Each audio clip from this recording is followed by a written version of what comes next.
한 주간 동안 평안하셨습니까? 예. 햇사람, 우리 사랑하는 우리 지체들을 한번 사랑과 축복이 가득한 눈빛으로 바라보면서 서로 인사하시기 바랍니다. 사랑합니다. 축복합니다.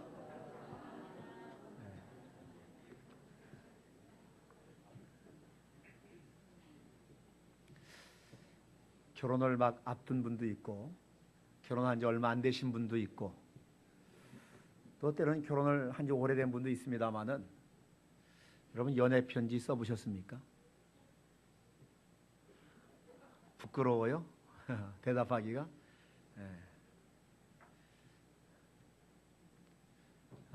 결혼한 지 가장 따끈따끈한 분이 누굴까?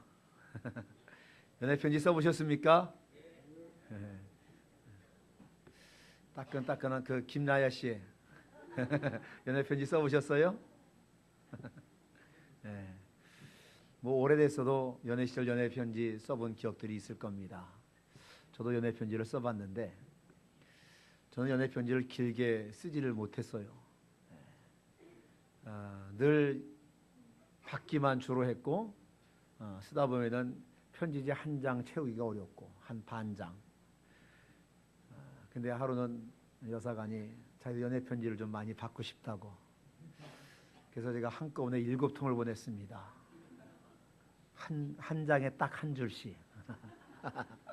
그래서 7줄인데 여하튼 통수는 7통을 한꺼번에 보낸 적이 있습니다만은 여러분 양주동 박사라는 분 아실 겁니다. 네. 이분이 일본에서 유학을 했는데 유학 시절에 서울에 있는 그 여학생 아주 짝사랑을 몹시 해서 수도 없이 이제 연애 편지를 보냈는데 뭐 얼마나 문학적으로 멋있게 편지를 썼겠어요. 근데 아무리 써도 답장이 없어요. 도대체 어떻게 된 건가? 뭐 싫으면 싫다라고 답장해도 올 텐데 아무런 답장이 없으니까 어떻게 된 건가 알아보니까 요즘 시절에는 뭐 상상도 못할 일이지만 그때는 여학생 기숙사에 사감이 편지를 사전 검열해서 읽어보니까 낯뜨거운 그런 연애 편지니까 여학생에게 전달해 주지 않은 거예요. 그걸 알고 나서 이 양주동 박사가 생각하다가 편지를 쓰는데 편지에다가 내용이 어떻게 썼냐면은 요한일서 4장 7절 이거 하나만 딱 해서 보냈었더니 사감이 검열을 해도 이게 뭐 성경 읽으라는 얘기인가 해가지고 그냥 그대로 전달해 줬습니다. 그래서 요한일서 4장 7절 이게 뭔가 보니까 우리 서로 사랑하자. 그렇게 이제 하다가 나중에는 이제 또 편지를 썼는데 거기에는 마가복음 10장 7절로 8절이 써서 보냈어요. 그 내용은 뭐냐면은 이러므로 둘이 한 몸을 이룰지니라. 청혼의 편지지요. 그래서 둘이 결혼하게 되었다는 유명한 일화가 있습니다. 연애를 시작하려고 하는 분들 한번 인용해 보셔도 괜찮을 듯 싶습니다만은 여러분 이 세상에 가장 따뜻한 언어가 있다면 무엇일까요? 아마 사랑 아니겠습니까? 그래서 사랑합니다. 사랑해. 우리 사랑합시다. 서로 사랑합시다. 이 말들이 얼마나 따뜻한지 몰라요. 여러분 동물들도요 사랑해 라고 계속 이야기하면서 관심 가져주고 쓰다듬고 그러면은 그 동물이 그 사랑을 안 돼요. 모르겠어요 저는. 근데 또 식물도 두 가지가 똑같이 있는데 한쪽에는 매일 닦아주면서 사랑해 사랑해 이쁘게 잘 커라 얘기해주고 하나는 아예 관심도 갖고 그러면은 이게 다르대요. 똑같은 공간에 있는 건데도 정말 사랑해 하면서 쓰다듬어주고 하는 거는 윤기가 반짝반짝 나고 잘 큰대요. 사실이래요. 사실이래요. 그래서 저는 잘 이해가 안 됩니다만은 여러분 사관학교 제가 그 시절에 딱 방 하나 있는데 거기에 이제 갑자기 무슨 붐이 일어났냐면은 물고기를 키우는 그 붐이 일어나 가지고 근데 조그만 방이니까 어항을 줄 수가 없으니까 어떻게 어항을 만드냐면은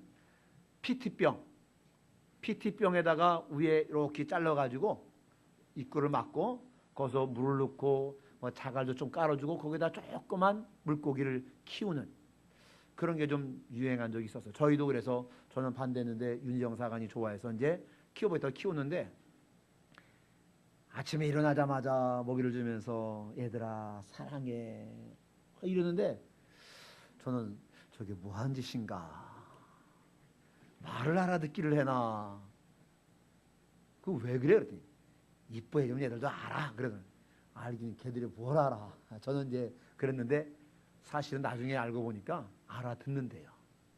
여러분, 동물도 식물도 이러한데 사람은 오죽하겠냐 하는 거예요. 듣는 대로, 보는 대로, 느끼는 대로 만들어지고 조성되어지는 존재가 바로 사람이다 하는 말입니다. 그런 의미에서 옆 사람을 보면서 사랑한다라고 한번 따뜻하게 말해 보시기 바랍니다. 사랑합니다. 사랑합니다. 네, 오늘 설교 제목이 하나님의 연애 편지입니다. 이 본문 요한복음 3장 16절 말씀, 세상을 사랑하신 하나님의 그 절절한 마음이 그대로 표현되어 있는 말씀이 오늘 말씀 아니겠습니까? 바로 이 말씀 속에 들어있는 하나님이 세상을 우리를 사랑하는 그 마음의 농도는 그야말로 헤아릴 길이 없을 만큼 깊고도 넓다 하는 겁니다. 그래서 이 말씀은 성경에 나온 말씀 중에 핵심이 되는 말씀이라고 하는 것이죠. 오늘날 세상에 많은 사람들이 말합니다. 성경은 영원한 베스트셀러다. 이 말에 이의를 다는 사람이 없어요. 왜냐하면 성경이 약 2천여 개의 언어로 번역되어져 있고 연간 수백만 부가 보급되고 있으니까 그야말로 베스트셀러 중에 베스트셀러입니다. 왜? 바로 이 성경은 인류에게 보내는 하나님의 연애 편지이기 때문에 그렇다고 하는 겁니다. 그 연애 편지의 내용 중에서도 핵심 내용은 오늘 우리가 읽은 요한복음 3장 16절 이 말씀이죠. 여러분, 이 땅에서 부모의 사랑을 하나님의 사랑에 비견하기도 합니다. 이 부모의 자식 사랑은 뭐 말할 수가 없죠. 특별히 동양권, 특히 한국, 이 부모의 사랑 거의 맹목적이죠. 더더군다나 이 아버지보다도 이 어머니의 자식 사랑, 그건 뭐 말로 표현하지 못할 정도로 거의 맹목적입니다. 아주 무조건적인 사랑이죠. 그래서 그야말로 죽도록 벌어서 자식들 학비, 뒷바라지 거기에 거의 올인하다시피 합니다. 그것이 바로 부모의 사랑이라고 하는 것이죠. 그러기에 지상에서의 최대의 사랑은 부모의 사랑이다. 뭐 틀림없는 말씀일 겁니다.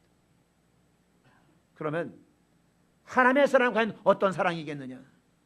여러분, 하나님은 인간의 죄를 사하시기 위해서 세상에 당신께서 직접 육신의 옷 예수의 모습으로 이 땅에 오셨다고 하는 것이죠. 그리고 그 예수를 죽이심으로 죄물 삼아서 인간을 구원하시기까지 사랑한 것이 하나님의 사랑이라고 하는 것이죠. 그 사랑 이야기가 성경에 그대로 나타나 있다고 하는 것이죠. 그래서 우리 여러분들은 하나님의 이 사랑 연애 편지를 많이 읽으시길 바랍니다. 그 연애 편지, 그 성경을 읽을 때에 몇 가지 읽는 방법이 있어요. 첫째는 성경을 문자 그대로 읽어야 되겠다는 겁니다. 여러분, 연애 편지를 읽을 때에 문자 그대로 읽지 않습니까? 그런데 그걸 읽을 때에 여러분 속독으로 읽습니까? 연애 편지? 그렇게 안 읽어요. 정독을 합니다. 정독을 하되 곰 씹어가면서 연애 편지를 읽는다고 하는 거예요. 그렇지 않으면 그 글 속의 의미를 제대로 알 수가 없다고 하는 겁니다. 특히 연애 초기 같으면은 좀 자기 속마음을 약간 이렇게 감추어서 표현하는 것이 있어서 그걸 읽고 또 읽고 그래야만 그 사람이 무엇을 말하는지를 제대로 알지, 그렇지 않으면은 아주 감정이 없고 센스가 없고 눈치도 없는 사람으로 아주 이렇게 그냥 잘못하면은 나중에 결혼해서 밥 얻어먹기도 힘들게 됩니다. 아주 읽고 또 읽고 읽으면서 무슨 뜻인지 잘 알아야 돼요. 그럼 만약 대충 읽는 연애 편지라면은 사랑하지 않는 거예요. 사랑하는 사람의 편지를 어떻게 대충 읽을 수가 있어요? 읽고 또 읽고 생각해보고 또 생각해보고 그러겠지. 여러분, 성경을 있는 그대로 정독하는 것이 중요하다고 하는 겁니다. 그것이 성경을 읽는 자세라고 하는 거예요. 그리고 이 말씀 모두가 하나님의 말씀이란 전제가 있어야 된다고 하는 것이죠.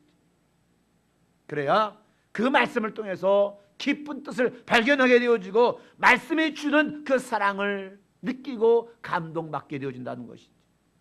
여러분, 성경은 한마디로 신비의 책입니다. 이 속에 비밀이 가득 들어있다고 하는 거예요. 하나님이 우리의 복을 주실 때에 돈으로 직접 주시거나 뭐 금덩이로 주시거나 그러지를 않아요. 보석으로 주시거나 뭐 달러로 주시거나 뭐 그러지도 않아요.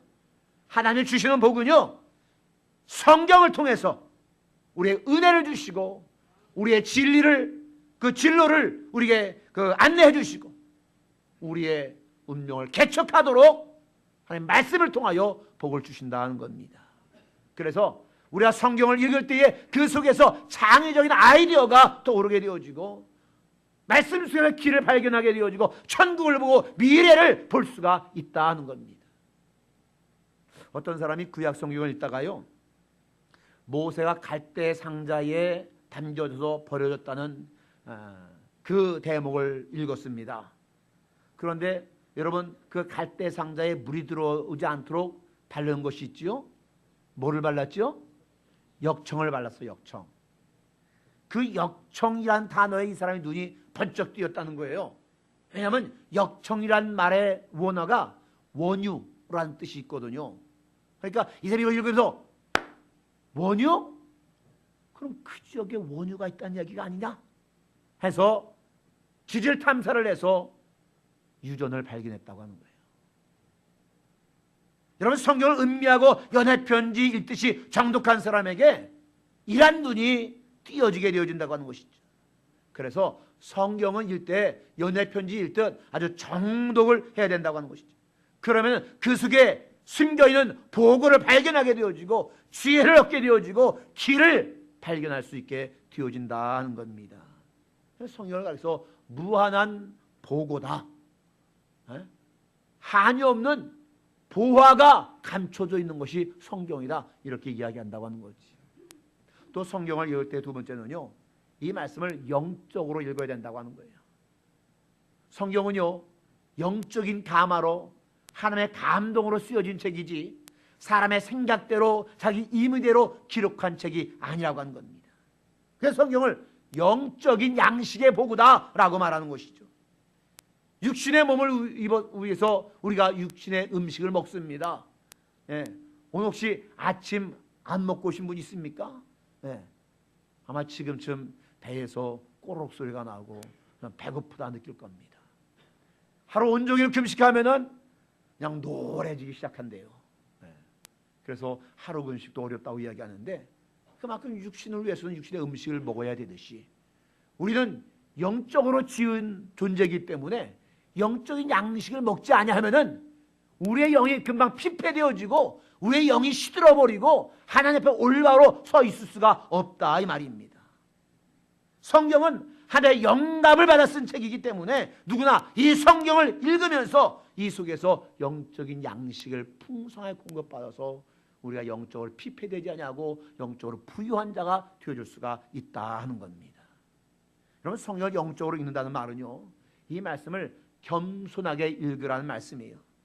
이 말은 인간이 기록한 책이 아니라 인간을 위해서 하나님께서 감동 주셔서 하나님의 말씀이다라는 이 전제를 우리가 분명히 고백하면서, 그래서 이 말씀을 통해서 나를 향하신 하나님의 영적인 뜻이 무엇인가, 그 교훈을 깨달아 알게 되어진다는 것이죠. 마태복음 18장 23절 이하에 보면은요, 이런 이야기가 있습니다. 왕에게 1만 달란트 빚진 사람의 그 비유가 나옵니다. 그러면 1만 달란트가 오늘날 돈으로 환산하면 어느 정도 되는지 감 잡아봤습니까? 어느 정도 될 것 같아요? 1만 달란트가. 예? 감이 아예 없죠. 이 1만 달란트가요, 오늘날 돈으로 환산하면 약 6조 원. 6조 원입니다. 그러니까 이 6조 원의 빚을 진 사람이 왕으로부터 엄청난 이 빚을 내가 다 탕감해 줄게 이렇게 된 거예요. 여러분 같으면 어떻겠어요? 1억을 누가 탕감해 줘도 세상에 그만한 의인이 없고 뛸 듯이 기뻐할 텐데 무려 어마어마한 6조 원의 빚을 탕감해 줬습니다. 그야말로 룰루랄라 하면서 세상을 날듯이 기뻐하면서 이제 궁정에서 나오죠. 나오는데 사람을 딱 한 사람 만났네요. 누구를 만나요? 자기에게 빚진 사람을 만나요. 자기 돈을 꾸어간 사람을 만나요. 얼마냐? 100데나리온을 꾸어갔어요. 100데나리온을 오늘 돈으로 하면은 얼마냐? 1000만 원 빚진 사람. 그런데 그 6조 원을 탕감받은 사람이 자기의 1000만 원 빚진 사람 보자마자 멱살을 부여자고 야 이놈아! 이 도둑놈 같은 놈 같으니라고. 왜 내 돈 빌려가서 갚지 않느냐고. 막 협박하고 막 난리 부르스를 치는 겁니다. 했더니 1000만 원 빚진 사람이 제발 좀 봐주십시오. 내가 며칠 내로 꼭 갚겠습니다. 필요 없어요 이놈아. 그럼 감옥에 그냥 쳐넣어버린 거예요. 이 소식을 왕이 들었네요. 야 너 이리 와봐. 이리 와봐. 야 이놈아, 내가 너를 6조 원의 빚을 탕감해 주는데 그 겨우 1000만 원 빚진 사람을 줘 패고 감옥에다 쳐넣어? 이런 못된 놈 같으니라고. 빚 탕감한 거 노! 그리고는 감옥에 쳐넣었다는 이야기입니다.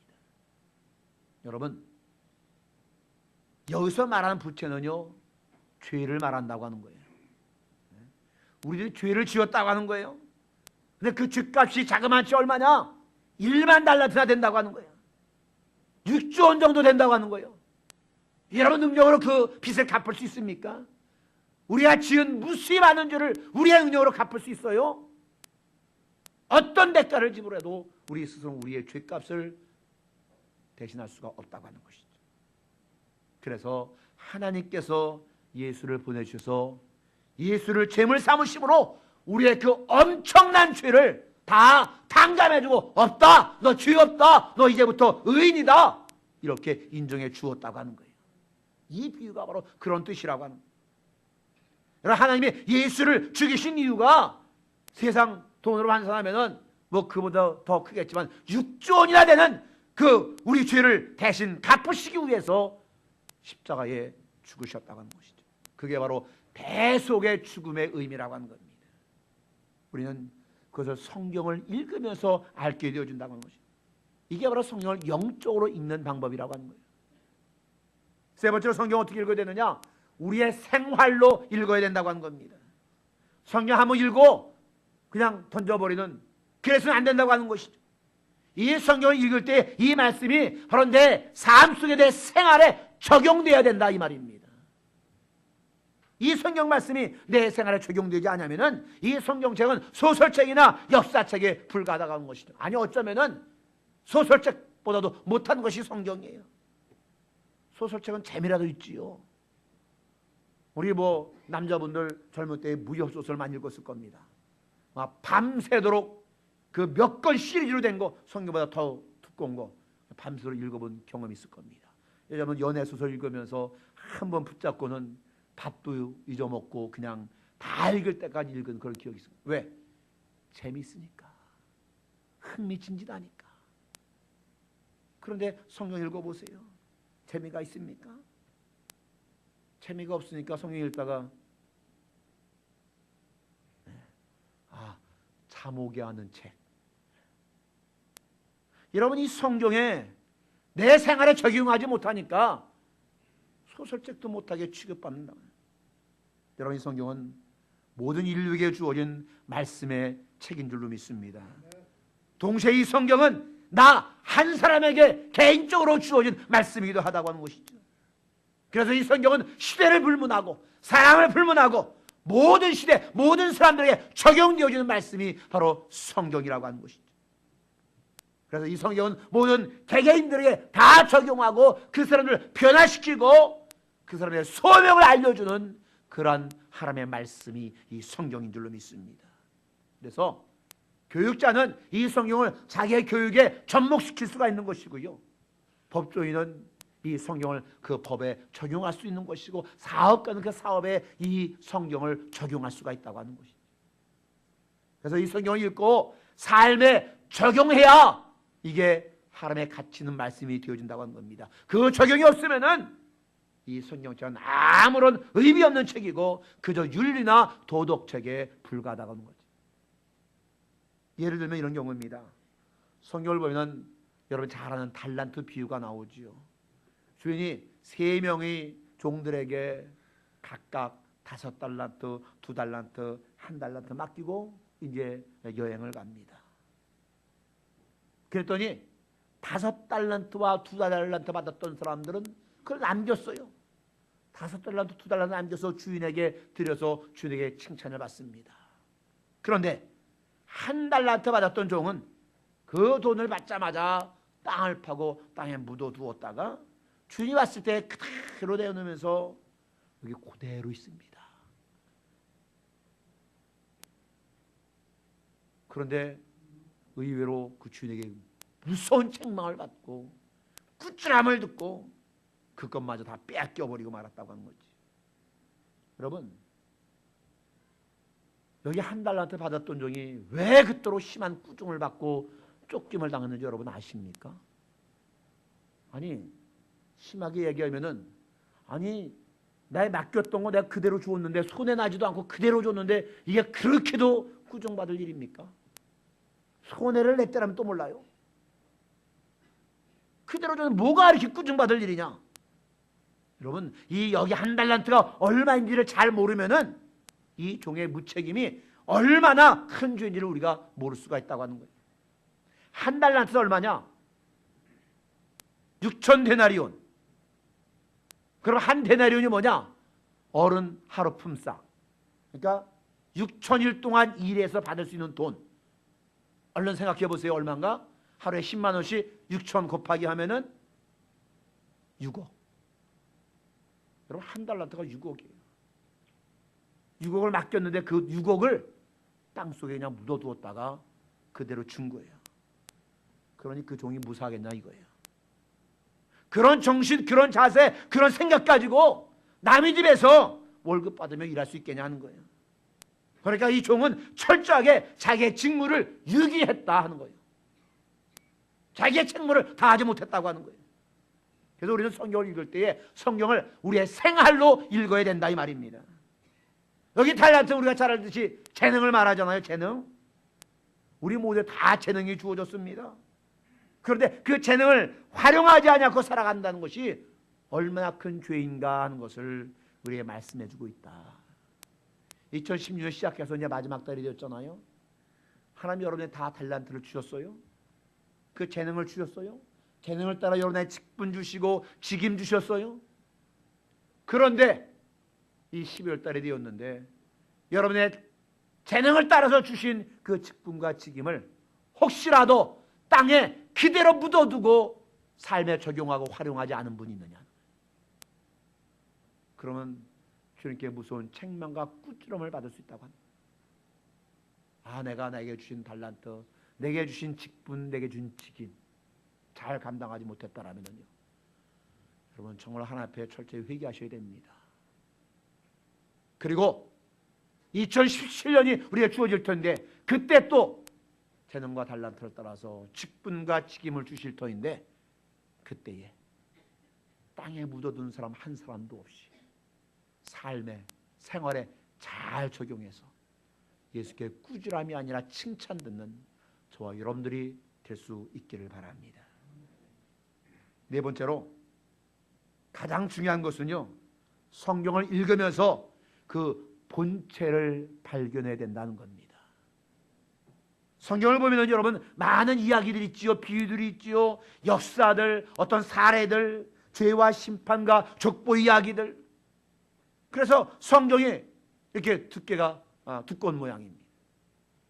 그런데 성경에 나오는 이 모든 것들은 여러분 그림자에 불과하다고 하는 거예요.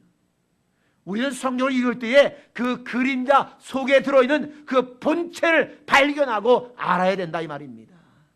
그것이 우리들이 성경을 읽는 이유고 공부하는 이유고 또 설교를 듣는 이유라고 하는 거예요. 그 본체가 뭐냐? 본체는 바로 예수 그리스도. 성경에 나오는 모든 글들이 다 예수를 말하는 것은 아닙니다.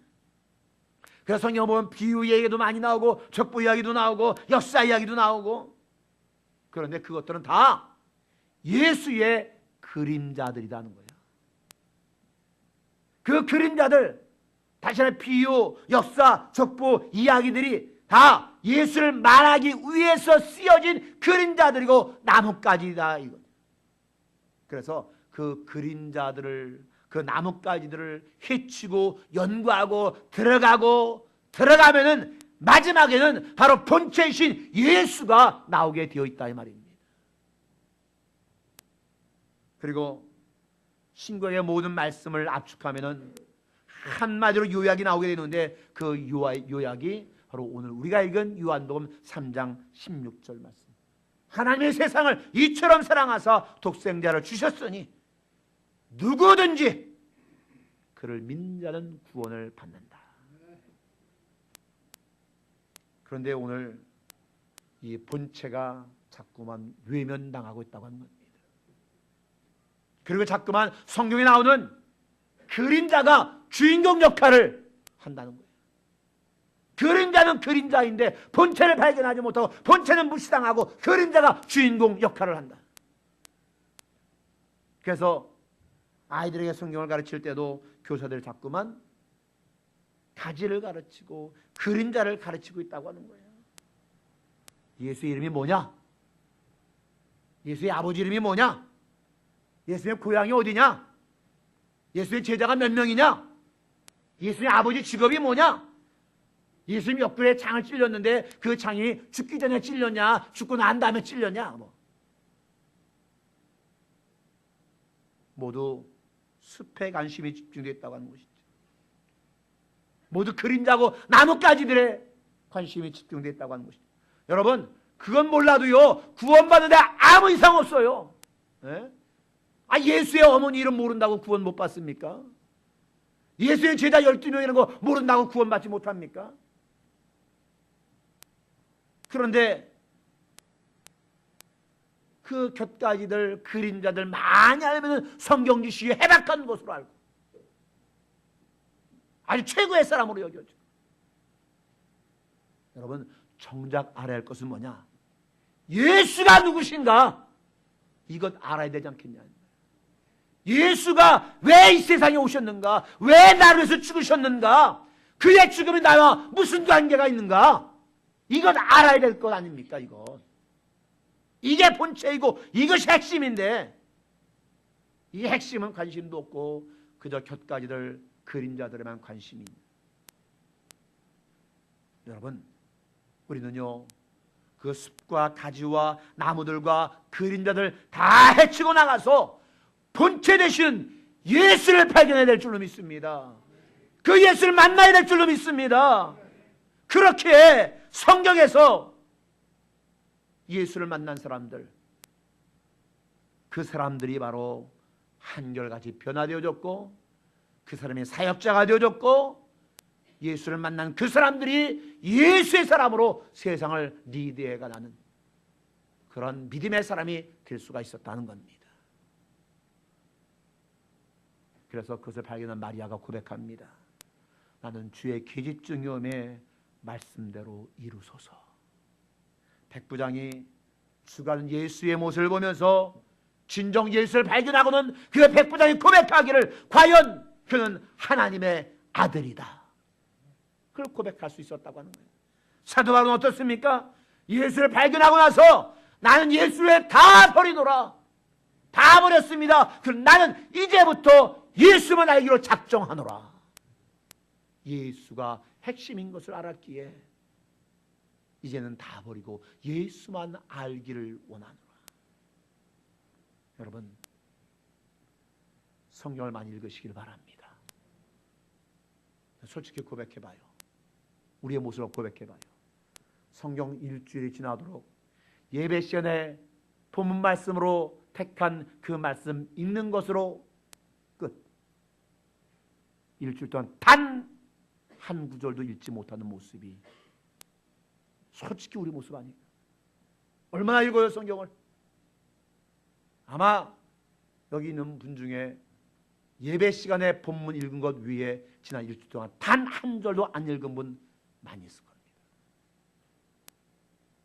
하나님의 연애 편지인데 이렇게 무시해도 됩니까? 연애 편지 무시하는 거 내가 그 사람을 안 사랑하거나 스토커점으로 여겨야 안 읽지요. 정말 사랑하는 연애 편지라면 읽고 또 읽고 또 읽을 것 아닙니까? 여러분 성경을 제발 많이 읽으시길 바랍니다. 그런데 성경을 읽으시되 그림자만 보지 마시고 기적과 내용과 어떤 이런 그림자들만 그렇게 보지 마시고 그러면서 야 성경 뭐 별거 아니야 시시하네 뭐 그러지 마시고 성경을 읽을 때 그 속에서 진정 예수를 발견하시기 바랍니다. 예수를 만나시기를 바랍니다. 성경이 말씀하고자 하는 말씀의 초점을 알고 발견하고 여러분의 삶에 적용하며 살아갈 수 있기를 바랍니다. 그때에 예수를 만나서 고백한 사도 바울처럼 나는 이제부터 예수만 알기로 작정한다. 이 고백이 저 여러분의 고백이 될 수 있기를 바랍니다. 많은 사람들이 많은 믿음의 사람들이 성경을 읽다가 예수를 발견하고 예수를 만났습니다. 이것이 바로 우리에게 하나님이 연애 편지를 쓴 성경을 주신 목적이고 이것이 바로 성경을 연애 편지를 우리에게 보내신 이유라고 하는 거죠. 바라기는 우리 인천점에 사는 모든 가족들이 성경을 읽어서 이런 축복이 여러분에게 있기를 주의 이름으로 간절히 축원을 드립니다. 기도하겠습니다. 하나님, 우리에게 절절한 사랑의 연애 편지를 써주심을 감사를 드립니다. 이 속에서 하나님 얼마나 우리를 사랑하시는지 말로만의 사랑이 아니라 예수를 십자가에 주기까지 그 사랑을 증명하신 하나님인 것을 우리가 깨닫습니다. 이 연애 편지를 읽고 또 읽고 곰씹으며 그 속에서 하나님의 절절한 사랑을 깨달을 수 있도록 인도하여 주시옵소서. 그 말씀을 읽을 때 우리의 삶에 무의미한 것이 아니라 삶에 적용할 수 있도록 도우시고 말씀을 통하여 예수를 발견하고 예수를 만나는 우리 인천영문의 모든 성도들 되어줄 수 있도록 축복하여 주시옵소서. 예수님 이름으로 간절히 기도하옵나이다. 아멘.